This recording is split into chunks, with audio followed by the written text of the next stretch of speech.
Hello students, we will start with chapter 2 microorganism friends and foe with next part। तो ये हमने आगे देखा था कि नाइट्रोजन फिक्सिंग जो बैक्टीरियाज है राइट माइक्रोऑर्गेनिज्म है उसकी ये फिगर है। Then cleaning the environment, our new topic is cleaning the environment. तो माइक्रो ऑर्गेनिज़म है वो इन्वायरमेंट को किस तरह से क्लीन करते हैं। Boojho and Paheli had observed the school gardener making manure right. Boojho and Paheli ने क्या देखा कि स्कूल में जो गार्डनर है वो मैन्योर बना रहा है। तो वो किस तरह से बनाता है। Along with their friends they collects waste of plants vegetables and fruits from nearby houses and gardens. तो आसपास के जो हाउस या गार्डन है वहाँ से वो waste, plant waste, vegetables and fruits की पील्स या जो भी वेस्ट है वो इकट्ठा करता है। दे पुट देम इन अ पीट मीन फॉर वेस्ट डिस्पोज। और ये सभी चीज़ें वो एक पीट यानी खड्डा बना के उसमें सब कुछ इकट्ठा करता है। After some time it decomposed and got converted to manure. तो ये हमने 7th स्टैंडर्ड में भी सीखा था कि उसमें से वो क्या बनता है, 2-3 दिन ऐसे ही रहने देने से वो मैन्योर में कन्वर्ट होता है। Boojho and Paheli wanted to know how this had happen. तो ये किस तरह से हुआ ये उसे जानना था। तो उसके लिए एक एक्टिविटी है, take 2 pots and fill each pot half with soil. दोनों पॉट में आधा पॉट जितनी आप उसमें सॉइल मिट्टी डालो। Mark them A and B, put plant waste in pot A and things like polythene bags, empty glass bottles and broken plastic toys in pot B.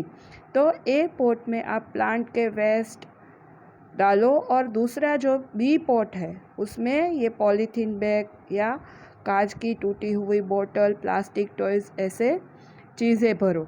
Put the pots aside, observe them after 3-4 days. और दोनों pot को 3-4 दिन के बाद आप observe करो। Do you find any difference in the content of 2 pots. तो दोनों पॉट्स में आपको कोई डिफरेंस लगेगा। If so what is the difference. तो दोनों पॉट में क्या डिफरेंस होगा। तो आप ऑब्जर्व करोगे तब जाके आप देख पाओगे कि जो प्लास्टिक पॉलीथीन बैग्स है उसमें कोई चेंजेस नहीं है राइट। पर जो अपने प्लांट वेस्ट या वेजिटेबल्स, फ्रूट्स की पील्स और ऐसी चीज़ें जिसमें इकट्ठा की है ए पॉट में वो जाके मैन्योर राइट डीकम्पोज्ड होके उसमें कन्वर्ट हो गया होगा या आपको उसमें से बदबू जैसी बास आएगी right. In pot A has been decomposed, how did this happen. तो पॉट ए में इस तरह से क्यों हुआ। The plastic waste has been converted into the plant waste has been converted into manure by the action of microbes, right। तो जो plant waste था उसमें जो microbes होते हैं उसकी वजह से ये मैन्योर में कन्वर्ट हुआ। तो यहाँ आपका एक क्वेश्चन ये बनता है कि जो आपने प्लांट वेस्ट और वो सब कुछ इकट्ठा किया था वो मैन्योर में किस तरह कन्वर्ट हुआ, because of microbes. The nutrients released in the process can be used by the plants again. और इस प्रोसेस में जो न्यूट्रिएंट्स रिलीज होते हैं वो प्लांट में वापस इसे प्रोसेस करके यूज़ करते हैं।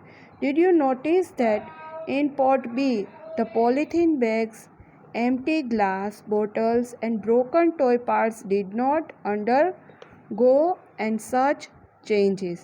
तो बी पॉट में कोई भी चेंजेस नहीं हुए होंगे। The microbes could not act on them and convert them into manure। तो पॉट बी में जो glasses, polythene bag, plastic toys थे तो उसमें माइक्रोब्स जो है वो एक्ट यानी प्रोसेस नहीं कर सकते और वो जाके मैन्योर में कन्वर्ट नहीं हुआ होगा. You often see large amount of dead organic matters in the form of decaying plants and sometimes dead animals on the ground. Right? तो आपने देखा होगा, हमारे सिटीज़ में तो ऐसा नहीं होता है, पर विलेज में और उस खेत में या गार्डन में तो वहाँ पे बड़े पैमाने पे जो प्लांट के वेस्ट होते हैं, decaying plants and dead animals, तो उसमें से इस तरह से हम लार्ज स्केल में ऑर्गेनिक मैन्योर बना सकते हैं. You find that they disappear after some time. This is because the microorganism decompose dead organic waste of plants and animals, converting them into simple substance. तो इस तरह से जो decaying plants या animals होते हैं उसे माइक्रो ऑर्गेनिज़म है वो डिकम्पोज करके ऑर्गेनिक वेस्ट में उसका यूज़ करके उसे सिंपल सब्सटेंस में कन्वर्ट करते हैं. तो यहाँ पे भी आपका एक क्वेश्चन बन सकता है कि थोड़े टाइम में ये सभी प्लांट वेस्ट या डेड एनिमल्स है वो क्यों हमें दिखाई नहीं देते हैं, क्योंकि माइक्रो ऑर्गेनिज़म है वो इससे सिंपल सब्सटेंस में कन्वर्ट करते हैं. These substances are again used by other plants and animals. Thus, microorganisms can be used to degrade the harmful and smelly substance and thereby clean up the environment. तो इस तरह से जो micro organism है वो हमारे फ्रेंड्स हुए. क्यों? क्योंकि जो डेड एनिमल्स एंड प्लांट्स है उसे ये हमें जो हार्मफुल है उसमें से बदबू आती होती है, राइट, तो उसे वो दूर करके हमारे यूज़फुल सब्सटेंस में उसे सिंपल सब्सटेंस में कन्वर्ट करते हैं और हमारे इन्वायरमेंट को वो क्लीन करते हैं. तो यहाँ पे जाके वो हमारे इन्वायरमेंट को क्लीन करते हैं तो वो हमारे फ्रेंड्स हुए, right.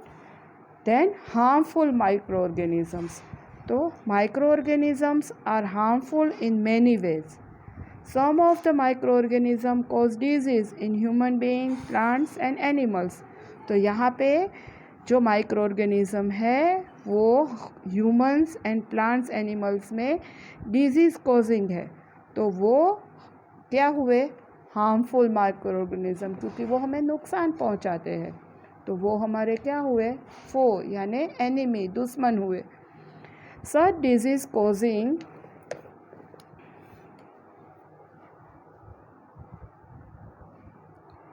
Micro organisms are called pathogens.